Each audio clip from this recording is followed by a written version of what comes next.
G'day and welcome back to another video. Today we've got something very exciting. We're teaming up with EMu Wing Australia to demonstrate how to install one of these incredible windows for your 60, 61 or HJ62 series Landcruiser.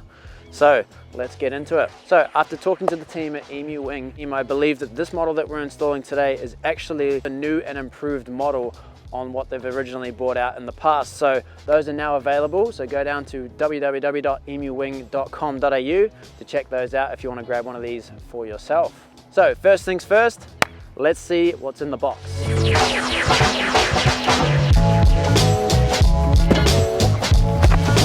Whoa.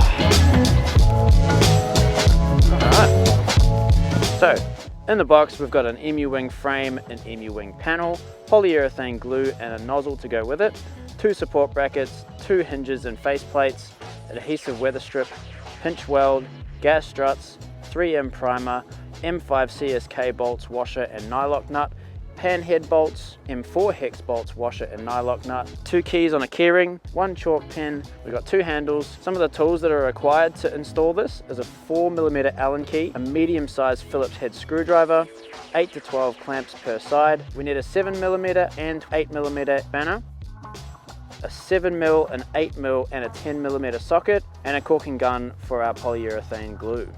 Other things that we'll need is wax and grease remover, some clean rags or kitchen paper, masking tape and a trim tool. Alrighty, so the first place to start would be obviously removing this old window. And I don't actually have any pry tools, so I'm just using flathead screwdrivers for this, so wish me luck. First place to start would be taking out the old window trim. Now, general rule of thumb with this sort of thing, if you have to force something, you're doing it wrong. I'm sort of using this flathead screwdriver as a bit of a knife to cut through the silicone, but silicone always comes off a little bit easier all as one bit, so it makes it a little bit easier to clean later.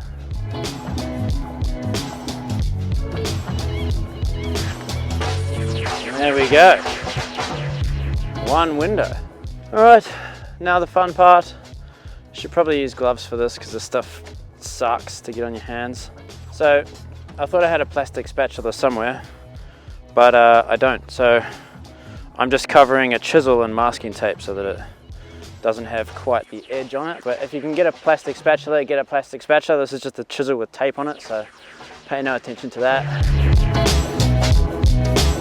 So once you've got that all cleaned up as best you can, cleaned it up with some wax and grease remover, you want to get your pinch weld and you want to put it onto the inside of this lip, making sure that if you peeled up any of your roof skin, that you want to tuck that into this little bit as well. Keep the edge of this pinch weld on the bottom so that if any water does manage to get in here, it drains out through the bottom, because we don't want it coming through the top and then potentially having a bit of water stuck in there. That would be no good for these old Landcruisers. Just smacking that in, making sure to get it nice and tight.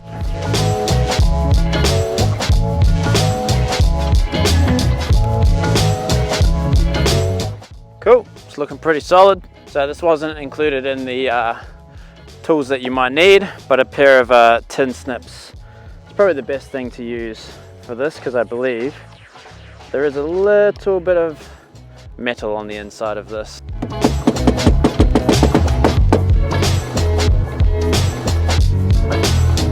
So before we begin caulking or anything, we want to have our little clamps nearby and ready to go, because we're going to need them and we don't want to be reaching for them. Now it's probably good practice to use gloves for this. I'm not going to because I'm a moron, but doing a thin bead around the outside of this. Trying to keep a consistent bead as best you can. What I'm going to do as well is I'm going to put an extra little bit of silicone around the edge of the pinch weld. Obviously, if you ever plan on taking this out, this is probably not the best idea to do, but I don't plan on ever taking this out, and I want it to be really sealed and really in there. So I'm now going to do a tiny little bead around the inside of that as well. much smaller than the initial one that we've just done. Make sure that there's no dirt or grime on the edge of this. And with these holes at the top, you want to make sure that they're not on the inside of the lip, because you're going to have to access them from the other side. So starting off with a clamp in each corner. We don't need to worry about it too much at this point. We just want to make sure that that's holding in as we need it to. We can adjust this slightly as we need to later on. Now, another thing that you can do if you've ever worked with silicone before is you can dip your finger in soapy warm water, and what this does is this creates a bit of a layer between your finger and the silicone, and it means that you can smooth out the silicone without sort of letting it get stuck to your finger. So I'm using an orange based chemical called Dissolve It, and just using my finger to run around the edge of that. The silicone can get a little bit messy, and definitely using the soap on the finger trick is going to be a lifesaver, or gloves if you're actually smart, unlike me. So I'm going to leave that to dry for about 2 to 3 hours. So yeah, in the meantime, whilst that dries, I'm going to go stain the inside of our bus. And that's actually another project that you're more than welcome to check out on the rest of my channel up here. We're building a 1987 turbocharged double-decker Japanese Toyota coaster. So it's about now that I'm remembering the time that I tried to make my own EMu Wing window for a first generation 4Runner. Whilst you probably could make an EMu Wing like this yourself, it's so much easier to just buy one of these and put it in. Like, technically anyone could do this, really. I mean, if I can do it, anyone can do it, obviously. So hopefully you can see this adequately, but what we're doing is we're putting these top bracing plates on. So this comes attached with 4 little screws, and this has a 4mm Allen key head on it. So just going to tighten it by hand for starters.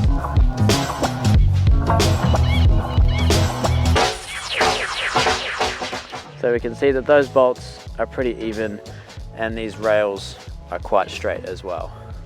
Alrighty, so now we're putting on the bottom latch plate, and so what happens is this sits over the pinch weld like that, and then when this window comes down, it latches onto this little bar here.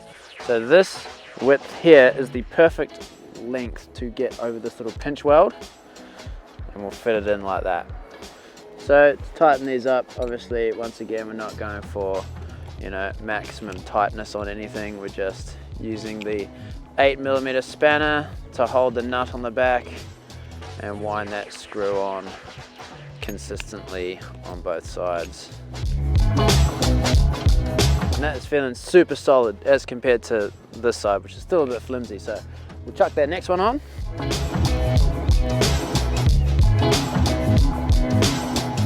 Cool, so once again going for consistency, not over tightness, because if you snap a bolt at this point you're going to be really annoyed. So we've gone for about maybe 8 mils out the back of this, and that's really pulled the top of this pinch weld in really nicely, and that's all looking really good. And the good thing about this again is we can probably move these over into the middle to make sure that we're getting a consistent hold along everywhere, because yeah, the silicone is sticking, but it could be better. Alrighty, so now it's time to attach the hinges that our EMu Wing is going to attach to. So obviously making sure to put these on the right side. So this is where the gas strut clips on. You want to make sure that that's on the same side as the gas strut here, and vice versa for the other side, so that you're not putting them on the wrong side, obviously. So to start with, pretty much the idea is we're putting it about there, and then that way we're going to get enough clearance for the window to fold down. So to do that, we got our little silver bolts that come in our kit. Now you want to put this up through the bottom and through both channels, putting a washer on top and then the nut on top of that. Obviously we can move it around a little bit at the moment because we haven't tightened it on properly yet.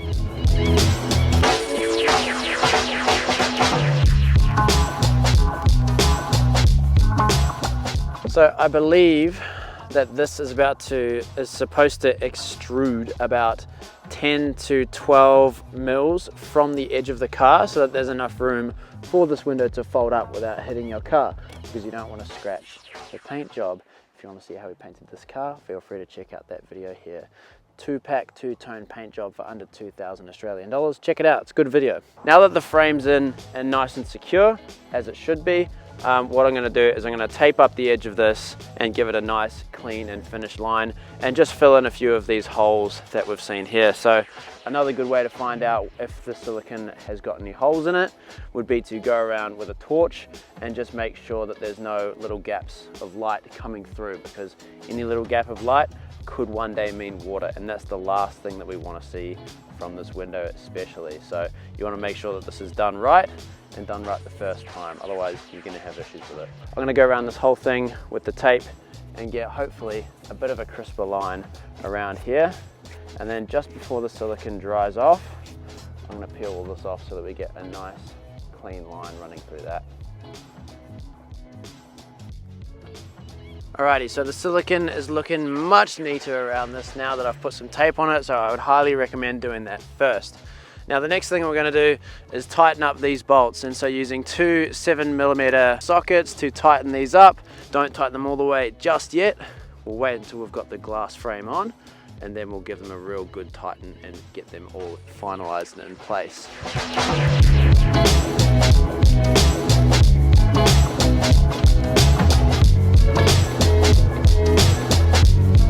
So now is the moment you've all been waiting for, putting this glass panel onto the car. So what we've got is we've got these little black button pins, and they obviously go through these holes and into these little bits here. And so what I have done is I haven't tightened this hinge on all the way, because we may need to adjust it. As per usual, I'm just going to hand tighten things on, and then make sure that it all lifts up and goes down as it needs to, and then we'll start tightening things up. And then tightening the actual hinge that it's attached to first, so that once we put the weather seal on, it will clamp down on that as tightly as possible.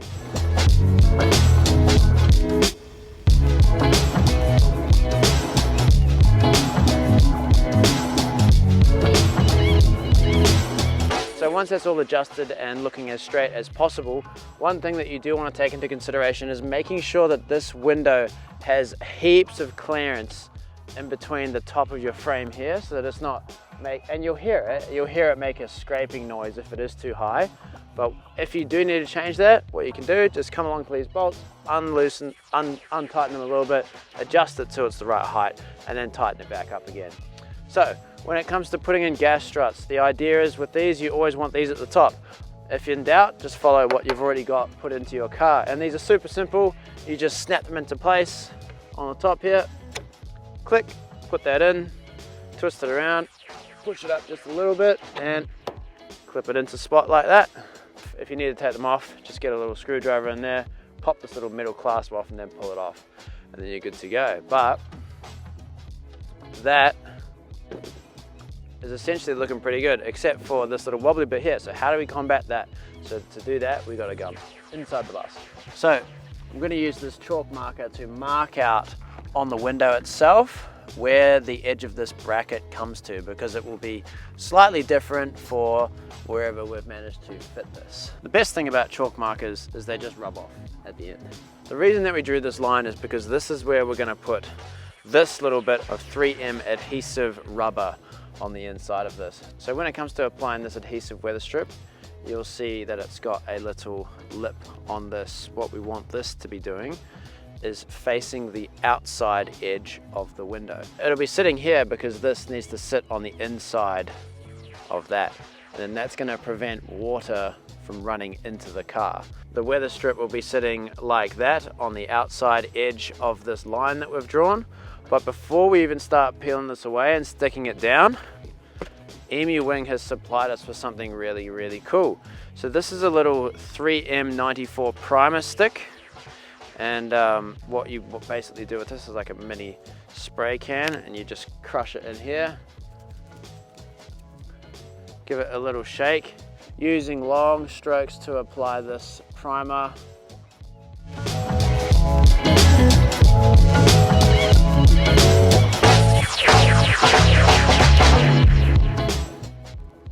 Cool, so once you've got that on, wait about 10 to 15 minutes and then come back and apply your adhesive 3M tape. So yeah, whilst that dries, I'm gonna go fix a light in the bus real quick.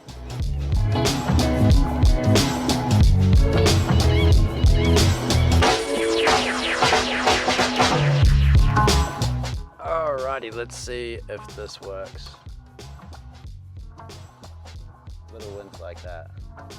Well, the light's in, that's good. Alright, back to this EMu Wing. If you want to see more of this project, head along to the bus build playlist.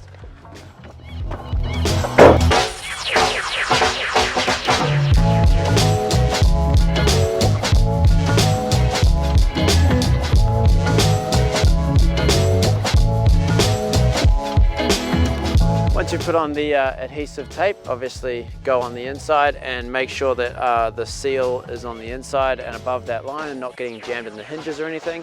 And I'd probably advise to leave this shut for the next 10 to 12 hours and really let that adhesive stick on to the inside of that frame. But yeah, that's solid as. That thing is not going anywhere. So that's how to install an EMu Wing. If you want to grab one of these things for yourself, head along to www.emuwing.com.au to find a make and model that fits your specific vehicle. Again, massive thank you to EMu Wing for sponsoring this video and for hooking us up with one of these windows. It's going to make an awesome addition to this rig, and yeah, really excited to use it. Stay tuned for more, because in the future I'm going to be putting a 3XM EMu Wing on the other side of this car, which is a bit more of a budget-friendly version of this product. Then I'm gonna do a bit of a test between which one is better, which one's a better value for money. If you'd like to see more videos in relation to this HJ61 build, for example, how to do a two-tone paint job for under 2,000 Australian dollars, you can see that on my channel at Nathaniel's Life.